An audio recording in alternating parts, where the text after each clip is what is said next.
The broadcast is now starting. All attendees are in listen-only mode. Hi, everybody. Thank you very much for joining us for this presentation today about delivering medical mannequin EMT skills content online. If you've never used the GoToWebinar software that we use in our NEMSI webinars, I just want to advise you, you can either listen to this presentation through your desktop audio and you'll be able to see our presentation visually that way. But you can also call in at the phone number that was provided in the registration email and you can listen to this presentation in audio only mode.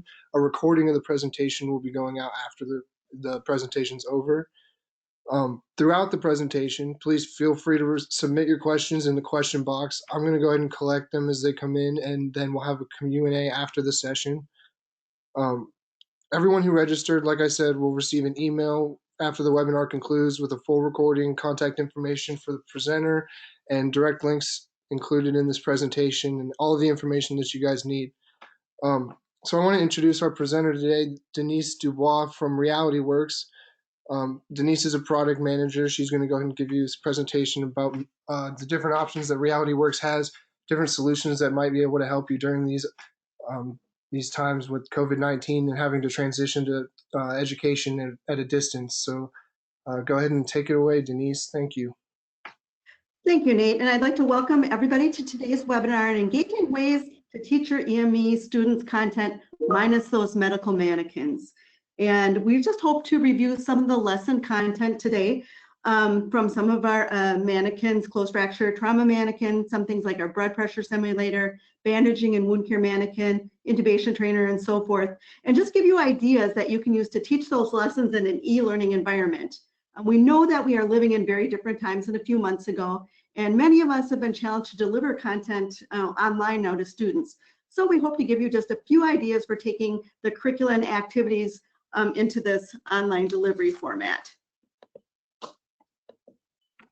So before we begin with the first lesson, I wanted to share these access sites with you. Now, the first link that you see has been our company response to the coronavirus. We have made all of our curricula and product guides available as a resource for every product that we have at that link. The screenshot you see on the right shows how to access specifically the health science resources at the link. You simply scroll down, and then to get to the mannequin curricula, you click on the health science, and then go down to mannequins, and then it gets to the specific mannequin. The second and third links are also provided if you've ever purchased either mannequin from us, but regardless, you'll have access to all of the different curricula, the slides, the instructions, handouts, and assessment tools that we're going to go through today. Now, here are the multiple lessons that are available to you in the curricula for specifically our closed fracture trauma mannequin. Now, there are 6 different modules that you have access to use with your students. Now, the one that will probably be of most interest to you is the Introduction to Fracture Management lesson, simply because you're EMT instructors. But we do want you to know that this mannequin has many different functions and lessons. So if you have other allied health programs, or if you're an instructor for other things and you teach some of these other skills, you can actually get access to these additional lessons as well. So here are some of the other lessons we will be sharing with you today, and we'll also be sharing the access links with some of our other trainers. So we've got intubation trainer, our blood pressure simulator, we've got some medication administration trainers, and we've got an amputation arm and so forth. But we know that even though students will not have access to those mannequins and skills trainers, there really is still value in providing the content.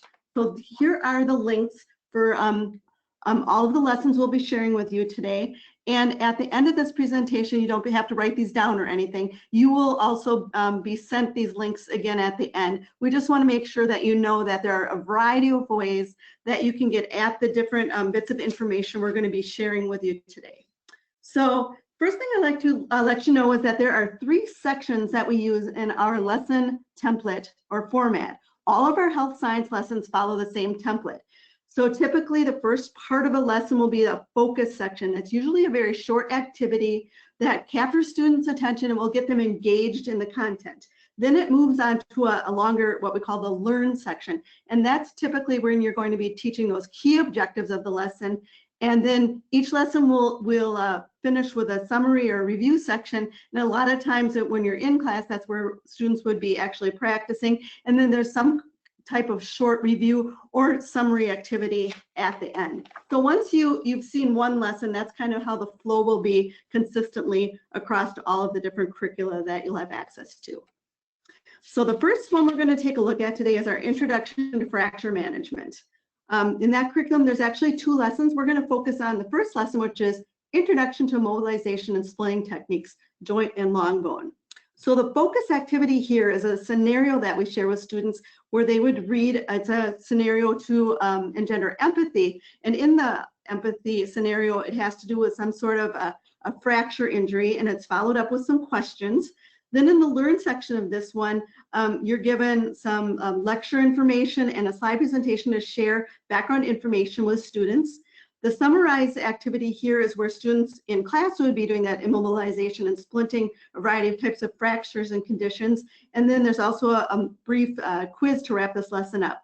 So we're going to give you some ideas in the next few slides on how to present some of this information to students, even though you may not be able to do all the hands-on practice. Now we're going to show you some of the ideas, sharing this in Google Classroom. Now we know that there are also other LMS systems, Moodle, Blackboard, that have similar capabilities. And just so you know that the first time I had ever seen Google Classroom was just in the past week. So if you are on Google Classroom on a regular basis, all of the things for getting at the information and sharing it and posting it for students will be very easy for you. My point here is that even though I was not familiar with it after a short tutorial and just playing around with Google Classroom, I was able to get most of the content for the lessons here in a format that students would actually be able to engage with, read, and even do some assignments and things like that. So it's very doable. So to kick off our immobilization and splinting lesson, we have students read through this, the scenario, and then there are some question and answers regarding the scenario that again are meant to teach empathy and focus on patient-centered care. Now in a classroom, you do things like, think, pair, share. However, online, we could actually post this as a reading assignment with those reflection questions as a written exercise. Again, you can easily create this assignment in something like Google Docs by posting the scenario of this pre-lesson activity. You could pose those questions and have students submit the answers to you for accountability. And we also do have an answer key to all of the questions for ease of use for you as an instructor as well. The next part of this lesson then, of course, is that slide presentation that you instructors would usually lecture from using the notes in the curriculum. Now in this case, when we open the file that gives us access, it gives us the PowerPoint and then the lesson plan. And you could easily copy that PowerPoint to your desktop and then import it into an LMS system for your students to review. But we also want the students to have access to that information that accompanies each slide, and that's found in the facilitator instructions part of it. So one of the quickest ways I found to do this was simply use my snipping tool or do a screenshot and get that information from the curriculum and then post it as material for students to read along with viewing the slides. So that way students would have all the information, that background information for this lesson that you would want them to have. Now the last part of the lesson is usually practice. And of course, if you were in a classroom, you could be using that closed fracture trauma manikin for that hands-on practice immobilizing and splinting a variety of fractures. But we realize that's really not the case now. Students are learning from home. So here's just a few maybe out of the box ways you could have students do some of this without that resource. First of all, you could save the steps for doing the immobilization and splinting techniques that you find in the curriculum as a PDF or as an image.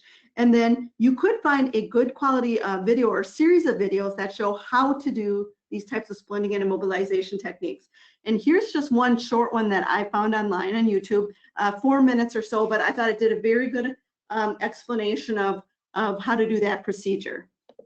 And then the immobilization and splinting skills, that's something that could potentially be practiced at home using family or friends they may have access to. Now there are articles that share suggesting materials that could be used for practice at home. And this is one that I found for suggesting how to practice splinting a broken arm at home. Now, again, it's not perfect, but it's just an idea. So you could have students gather materials and practice the following procedures that they have seen on those videos or read about in the lesson and from the slide presentation. Perhaps they're able to go ahead and practice that. If they do it, maybe they could take a photo and submit it to you for commentary. Again, we know this is not ideal, but it's just trying to provide students with some type of hands-on practice, if possible, for immobilization and splinting techniques. The last part of the lesson then is a short quiz, and I've got a picture of it on the screen in front of you. It's only 5 questions. So again, if you're familiar with something like Google Classroom, Google Docs, you could create a quiz and very easily. If you didn't want to do that, again, you could save it as a PDF or an image, and you could simply post it out there. Or in a quiz creator, you could just, rather than retype each question, you could just do Q1 with an open text field where they could enter the letter. Again, probably not the most elegant way to do it, but it does work. So again, that's all the content for a lesson like this, and you could get it out to students, just trying to be a little bit creative. So the next one we're going to take a look at is the lesson that goes with our endotracheal intubation trainer. And in this lesson, the focus activity here is a scenario that involves students reading through regarding endotracheal intubation with some questions. And then the second part in the learn section, of course, you're giving that background information with the slide presentation. And then in the summarize section, if you were in class, they would get that hands-on practice with the quiz to wrap it up. Now, we're going to give you some ideas for presenting the information, again, without having this trainer. Now, we know that students are going to need hands-on practice for that skill at some point. There's just no getting around that. But for now, we can share the information about the procedure so we can have them be as prepared as possible, so that when they're able to do that hands-on practice, they can spend more of the time doing rather than learning the background information. That's kind of our goal here. So here's the focus empathy scenario included in this activity that kick off the lessons. And again, you'd have your students read it. In this case, again, you could post it for independent reading, or you could turn those discussion questions into not only a writing exercise, but maybe discussion forum questions as well. But the 3 questions that go along with this scenario were, what emotions do you think the people in the crowd are feeling? What emotions do you think EMS personnel feel in a situation like this? And what could you say to calm the crowd down? Now, you could pose these questions in your LMS system, in a discussion thread. Sometimes you can get permissions to respond and then respond to each other's answers as well. If you're fortunate enough to be in a synchronous environment with video, of course, you could do this as live discussion. But the goal for this is to really get them thinking about what this procedure means before diving into the rest of the lesson content. Now, again, there's that slide presentation with the notes that you could review with them. Another thing that you could do is take the information found in the lecture notes part and create a research sheet with some questions and have students complete this as they read through the information on their own. So just one way you could use that. Another thing is video is always an effective tool for help visualizing endotracheal intubation. There are many short video animations available that could help students understand just what to do. Now, here are just 3 to consider that I thought had pretty good animation and graphics. You may want to have students watch, all 3 because they're relatively short and each have different viewpoints. I'm just amazed at when you start to look out there at the material available on given topics, what you can find. And I thought these 3 were quite good, but certainly they're not the only ones. You may also already know that many educational publishers are making free content available. So you may also have some of your own sources for this type of information that this could just supplement. So just one more source of information you can look to. Now, one activity that you have available in your curriculum materials for this procedure is what we have. It's the procedure sheet where they usually use it while they practice the procedure. You could take these, and they're like 25 steps, if you wanted to retype them into a Word doc and scramble the order. And then you could challenge your students to put them in the correct procedural order. Now, in Google Docs, you could even set this up so that each step has a correct number associated with it. So it could be auto-graded if it were completed and submitted to you. And then finally, after that, of course, if you wanted, you could administer the brief review quiz. That's also available in this lesson. Again, hands-on practice is really needed for a skills, in a skills lab for something like this. Just trying to get students all of the information that we can on the procedure, how to do it visually, in writing, teaching those patient-centered types of skills. So the third one that we wanted to take a look at today is the lesson that we have that goes along with our blood pressure simulator. Now, the focus activity here is a scenario that students would read through regarding blood pressure with key discussion or critical thinking questions. And the second, there's two intro activities here. The second one here is a review of arterial anatomy. And instructors can choose to do one or both of those activities to kick off the lesson. Then the next section is where you would share all the information in that slide presentation. And then the third part is where students would practice taking blood pressure, typically using the simulator or trainer that you'd have in the classroom. And then you'd wrap up with that with a review quiz. Now we know here that students won't have the simulator. So you could kick off this lesson by posting those handouts for both the empathy activity, which focuses on a patient-centered care scenario while taking blood pressure with reflection questions. And then you could also post that anatomy, which focuses on the brachial artery. And then both of those assignments, you could have them out there, they could complete them. The PDFs that you have available aren't editable, but with little trouble, you could post them as an image on another document that leaves space for answering the questions. Now, again, we know students typically love video, and we have found dozens of short video clips that can be used to show arterial anatomy to help your students understand that part of it. Now, on the screen in front of you is just one tutorial clip that I found on upper limb arteries, and it's about 8.5 minutes, but I thought it really did a good job pointing out all of the different arteries and such, and I thought the graphics were very, very good. And again, it's not a real long video, so you could have them actually do the focus written activity along with watching the video if you wanted to kick off a lesson like this. The next part of the lesson includes a really robust notes section regarding on how to take blood pressure, as well as a slide presentation that I've got the thumbnails up there for you to see. Now, there are also some very good procedural videos on taking blood pressure that students can watch as well. And there's just one example of a blood pressure measurement video that I've posted up there for your consideration. It's about 5.5 minutes, but again, I thought it does a very clear, concise, procedural review of how to take blood pressure. So, but that's just one.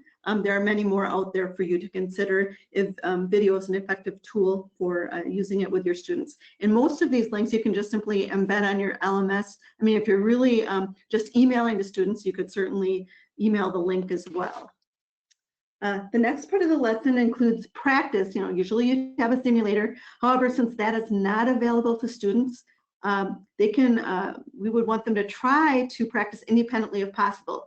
So we're going to think kind of out of the box. What are some ways we could potentially help make that happen? First of all, do you have blood pressure simulators that could be checked out to students? Now, that might be a long shot. Everybody is in a different learning environment right now, and maybe has some may have access to nothing and cannot go in a building. Some may be able to get some things out to students, but that could be one way. Or do you have blood pressure cuffs that you could use to create blood pressure lab kits that could maybe be checked out by students? Again, students could use those to practice on family members, maybe, or friends. Or if you're really thinking outside the box, you can find low-priced, under $20 of on Amazon for blood pressure cuffs. Normally, students have their own stethoscopes and things. So just a few different ways that maybe students could be practicing taking blood pressures when they're not in the classroom with you. Oh, sorry. Here we go. Here's a few more resources to consider.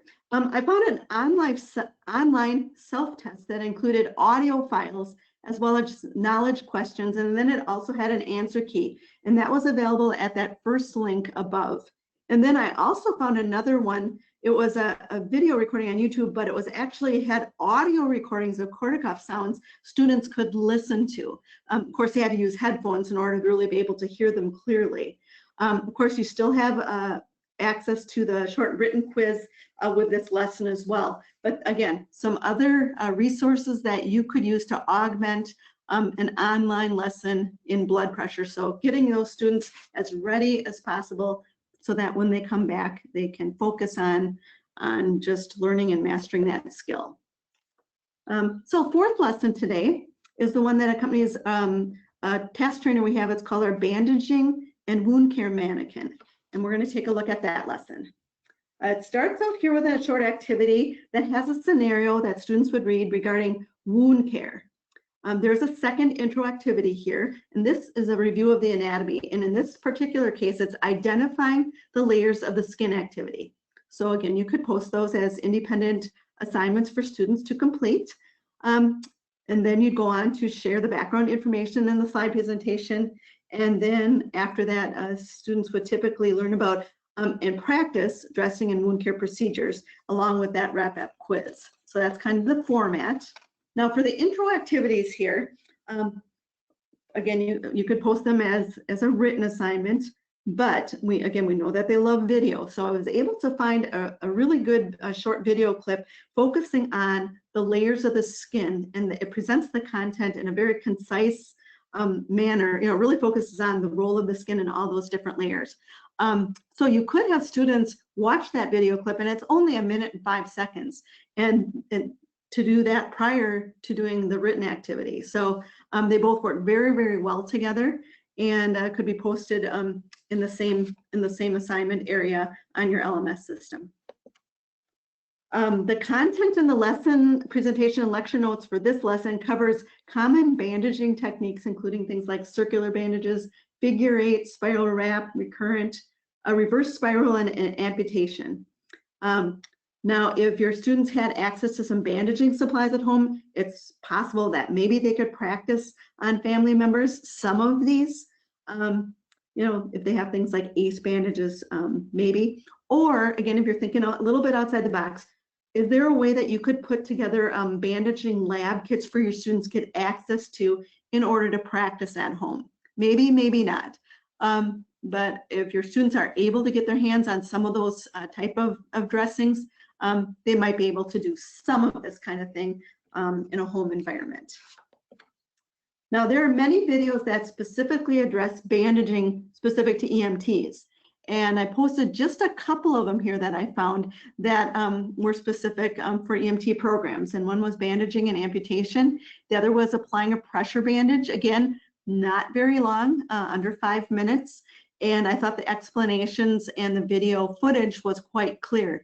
So I think if you, did the kickoff activities with your students, if you gave them all the information from the slide presentation with the lecture notes, and then did some of these videos, that would go a long way to helping them master the content, the foundational knowledge that they'll need. The last part of the lesson, of course, usually has your students practicing 3 specific types of dressing and wound care in class. And these would be dry, sterile dressings, changing a wound dressing, and then caring for a wound with a drain. And in the lesson for this that you have access to, there are procedural checkoff lists that take students through all the procedures for each of those 3 types of dressing changes in wound care. Of course, if possible, you'd love for students to be able to get hands-on practice for now, but if they can't, I did find some good videos that show each specific type for the each of the 3. So you could have them, read through the procedural checklist. They could watch the video, and then, they may not be able to get that hands-on practice right now, but they could go that far with it. And then there's that short review quiz at the end. So moving along, we've got a 5th lesson for you to take a look at today. And this one goes along with our Epinephrine Administration kit. Now, the empathy activity here focuses on a scenario involving epinephrine administration with some thoughtful discussion questions. And there's also a brief pretest to see what your students already know about epinephrine administration, which is always interesting because they'll take the same one at the end and you can see what they have learned during the course of this 1-hour lesson. Now, in the Learn section, your students will receive a very thorough introduction to the intramuscular administration of epinephrine, and that's using the EpiPen. They will learn how to draw up the proper dosage of epinephrine from a vial or an ampoule, utilizing the proper needle and syringe, and then administering epinephrine intramuscularly using a needle and syringe. So all of that is in the background information and lecture part of the lesson. And then students can, well, in class, they would practice those injections and then take that review quiz. So here's just some more resources that you could send out to your students to give them some of that background information on the procedure. And of course, go ahead and use all of the information that you have access to from the lesson plan that comes from our simulator or our kit, and you've got all the 4 things up there, the slides, the pre and post tests, the step-by-step procedures, and so forth. But we've also found a couple of different videos that we think work very well with the content in our lesson. The first video that I have posted, it's only 2 minutes, but this video shows how to use an EpiPen, and it uses the same auto injection trainer that we have in our kit. So that was really nice to see. So you could have them view that. And then that second video will show administration by a vial or ampoule, both of which are taught in the lesson content. So again, this could pair very well if you posted the written information slide presentation and then the video onto your LMS system to share with students. Again, this really is a skill, of course, that needs hands-on practice at some point. None of which of what I'm telling you will take the place of the hands-on, but we're trying to give our students as much content at home right now as we can. We are going to assume that really they have access to nothing. And so what can we give them via the internet to help them learn as much as possible from good sources? Now, we have a similar kit to Introduction to Naloxone Administration that we want to also share with you as well, that you have access to. This lesson is laid out very similarly to the one that I just shared with you. First of all, it kicks off with an empathy scenario. And the scenario focuses on, involves a Narcan administration with some discussion questions. And then there's also a brief pre-test to see what do your students already know about naloxone administration. Then the lesson will go into, usually the instructor would show how to draw up naloxone from a vial using a needle and syringe, and then show administration via intramuscular injection using a needle syringe. And usually there's an injection pad you could use with the lesson to show how to do that. And then we also demonstrate using a naloxone nasal atomizer. I probably said that wrong. And then we finish up the lesson with students practicing the injections in the classroom, but in this case, we're going to probably just have to give them as much information as possible. And then we do have a short quiz available at the end as well. Now, here are some other resources that you could consider when putting together a lesson on this topic and posting it for your students. Again, you have access to the scenario, and you've heard me referencing scenarios along each lesson. That's how we start each lesson, because we know that soft skills are such an important component to the skill building that we want our healthcare students to have. So everything we do starts out with some sort of soft skills scenario where students gain empathy, or they have to do some kind of patient communication. So those scenarios can be used in a lot of different ways, but always a great way to get your students to think about walking in the shoes of a patient with that condition, or that you're going to be doing a certain procedure on. How do the patient see it through their eyes? There's always the slide presentation and notes that you can use in a variety of ways, and then of course those step-by-step procedures. I found in this case 2 different videos that I thought paired very well with the content that we've got in our lesson. Now, the first one shows how to administer naloxone through the intranasal method. And see, in our kit, we have some class set of those intranasal trainers that students get to use with their hands on. But in this case, at least they could see it being done. The second video that's on the screen here shows administration by injection. So you could have students, reading through the information, reviewing the slide information, and then also watching the video. So they would learn all of the different ways that you could administer naloxone. And again, this is a skill that you want hands-on practice, of course, but it's information that we can be getting out to our students right now to continue the learning process. We have a 7th lesson that we wanted to share with you, and this is an introduction to bleeding control and shock management. We have a couple of different trainers that this curriculum usually goes with. We have an amputation arm, and then we have a wearable wound trauma suit that's a bleeding control trainer as well. But because we don't have those trainers available to get in students' hands, we want to be able to share this information. Now, first of all, it starts off with the 3 parts of the lesson where there's an empathy activity and a short quiz all about bleeding control and shock management. Then it will go into learning about signs and symptoms of shock and how to manage the shock and apply things like tourniquets, sealing a chest wound, and so forth. And then you practice that on those skills trainers if you have them. But in this case, we're going to have to talk about just showing them how to do that. So here's some resources that you could use to help craft a lesson on shock management and bleeding control techniques. So of course, you've still got the Realityworks lesson resources that we've talked about. A few other ones to think about. There are some videos out there. Here's one on shock management that I thought was a good one. The Quick and Dirty Guide to Shock Management, I had a lot of written information. They had more videos and more quizzes available. You as instructors, of course, will need to go in and make sure that it's quality that you want and it covers what you want. I'm just giving you some options here, but I thought that looked quite good. And then there's another one, it's on EMT skills, where it's watch this and it will give you information on what you can expect in the certification skills testing for this skill. And if you watch it again, it may help give you more information on the procedure that can help you when having to take that type of skills test. So those are just 2, again, short ones, but there are many, many more available out there as well.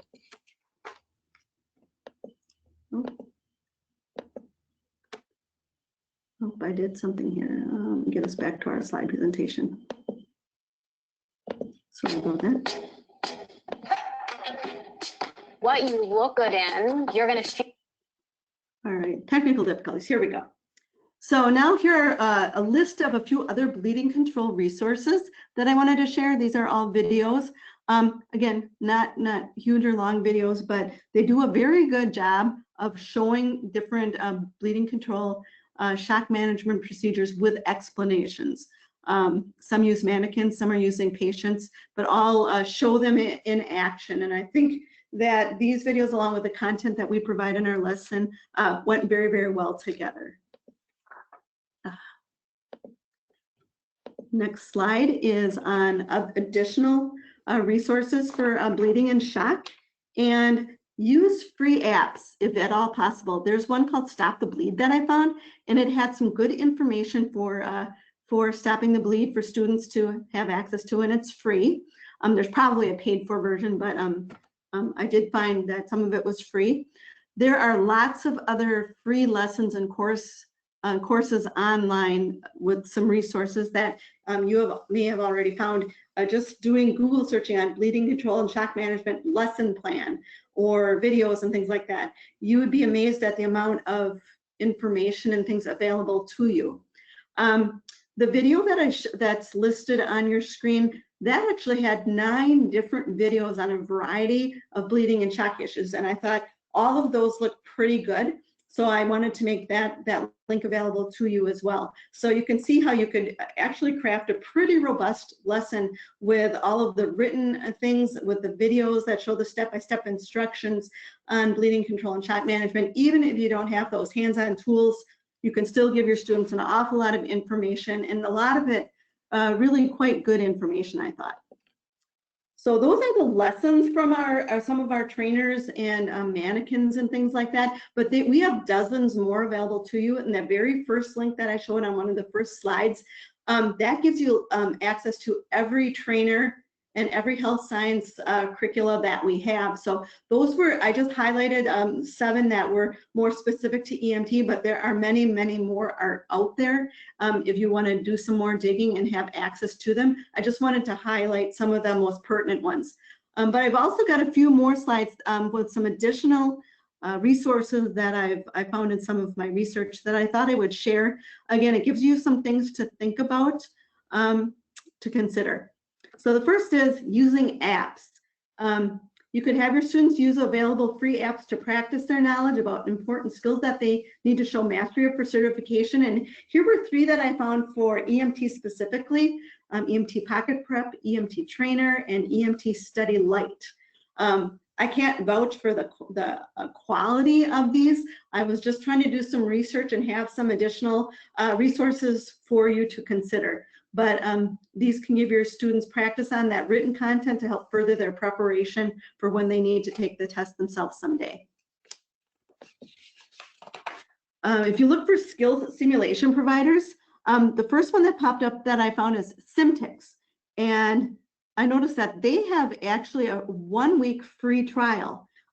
They also have a fee of $9.50 a month if a student would want to subscribe to it. I didn't think $9.50 was too bad, but they have many modules that are very moderately priced if your students wanted to find even more resources to learn information on their own, in addition to the content that we have, or to supplement what you may already be providing. And I highlighted some of the EMT skills modules that I found at Simtix. They had that basic life support, they had EKG, vital signs, they had some on intramuscular injections. They may even have some more that would be of interest, but I thought this was a pretty low cost source that could give your students some more online content. And again, they were advertising a 1-week free trial, so your students could try it for free and see what they think. So again, I can't vouch for the quality, but it looked like it might be worth a shot. Another thing is free EMS training videos on a variety of topics. I've showed you a lot that related to the lesson content in my prior slides. All of them were free. Here's another one that I found. It was EMS1.com. They had lots and lots of videos on anything you would want for EMT skills. Now, another one that I've recently seen listed or talked about in some other health science webinars I've been a part of is something called edpuzzle.com. And I went out to the site because I hadn't used it before. And this is where you can search for videos by topic on their website. You can create your own using their tools. You can import videos from YouTube and other things, but it also allows you to easily edit those videos, add in questions and things, and then it's supposed to easily integrate with other LMS systems like Google Classroom, Blackboard, Moodle, and such. So I haven't personally created any videos from it, but all the content or all the comments I was seeing from other health science instructors, they were raving about it. So if you haven't checked that one out, you might want to go to edpuzzle.com and you might find it very, very helpful. If you're looking for some scenarios to use with your students, here's another bunch of free training videos that I found on scenarios. There's more than just this, but I thought that these have a variety of different topics on the first link. The second link is from actually the NREMT. There are a variety of types of patient types there. So there's adult, geriatric, or pediatric. So lots of different things you could read there. And then the third link just had dozens of scenarios that you could read and work through. So we want to make sure that if you're looking for more sources for EMT scenarios, that you know there are many out there, but here are 3 that I did find after looking just a short amount of time. Now, another source or sources of information to let you know about is one is the National Consortium for Health Science Education. And this is an organization for health educators, and they have a lot of different lessons and references and resources available to you. They have a whole publisher section on their website that you can go to that recommends good sources for information. And then there's a specific subsection of the National Consortium called the HSEA, the Health Science Educator Association. And you can join this, but it's for teachers. And they have one of the most active web pages I have seen in the past month, giving all sorts of information, lesson plans, and things like that that they share. But again, if you actually become a member, then you get a password and you get access to a whole library of lessons and resources and assets. So it's something you may want to look at, but certainly their Facebook page is just loaded with all sorts of comments and links and things of lessons on a wide variety of topics that you might find very relevant for your program.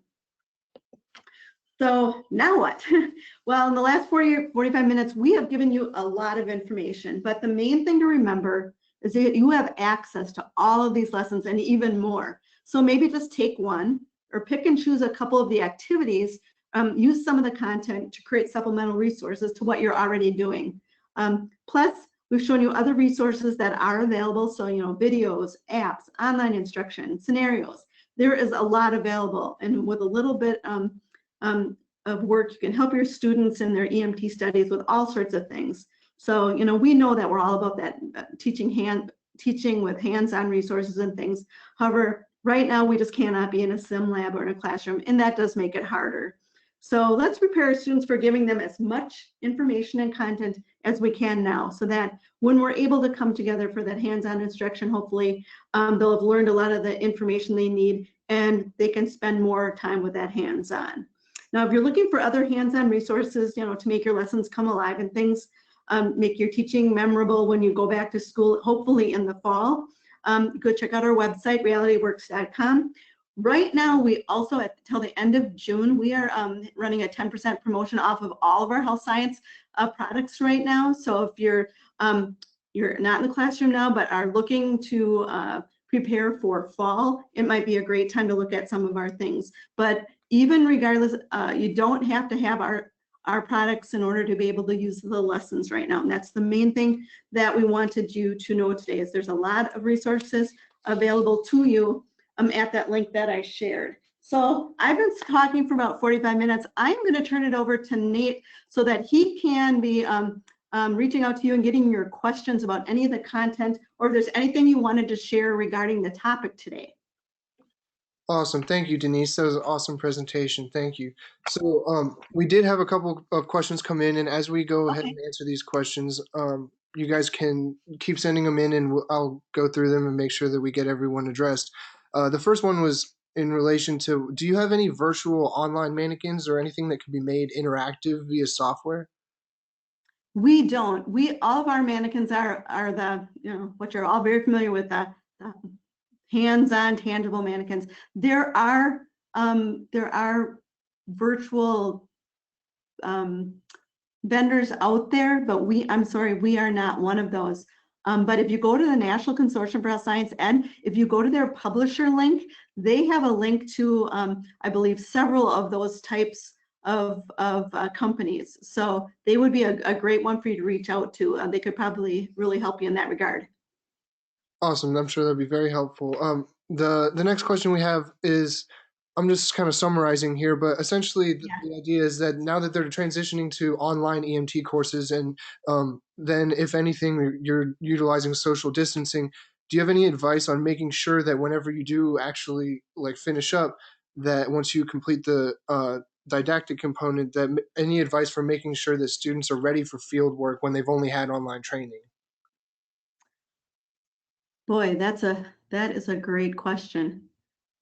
In your assessment, I mean, as best you can as an instructor, when you're certifying your students or they're going through the skills part of it, making absolutely crystal clear that they have mastered that, so that you can be confident when they are in the field that they have the skills that they need. I guess that would be the most important thing.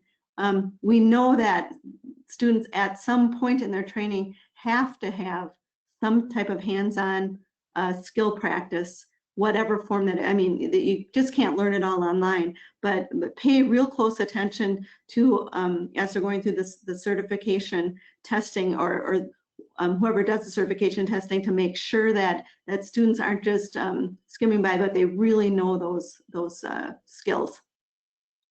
Okay, great. Thank you. The next question is relating to the LMSs that you were referencing. Does it work? Do these programs work well with Blackboard?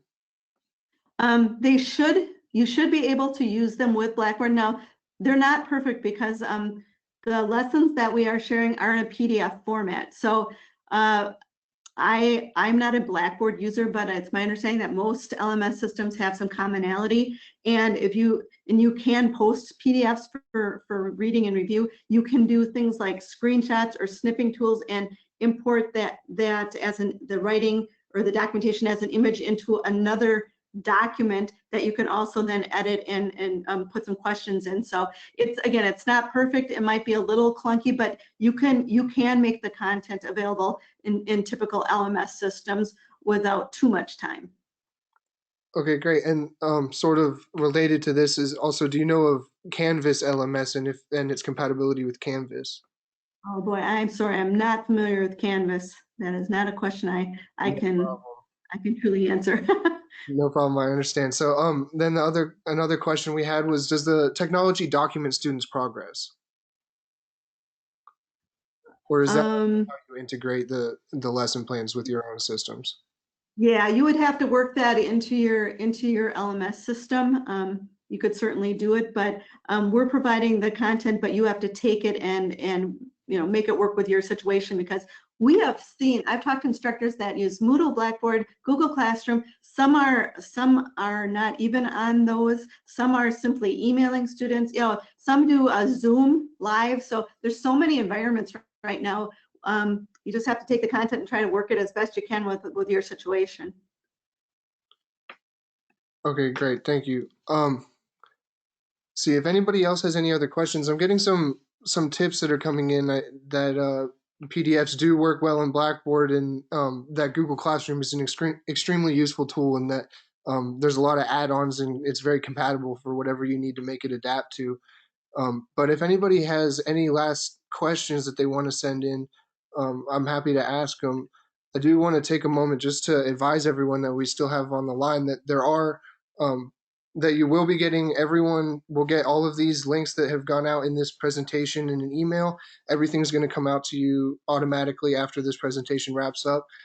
You can also find recordings of this presentation on YouTube, and on nemsi.org we'll have the archive and everything, and you'll be able to download the slides and access everything that you need to get out of this presentation, so that it will all be made available to you guys very easily. But it looks like that is all of the questions that we have coming in. I want to thank you, Denise, for the presentation. It was fantastic. And I want to say thank you, everyone, for tuning in today. We have several more webinars coming up this week. We have two more. We have one on Thursday and one on Friday, and then we have more coming up every week coming up after this. So please check out realityworks.com.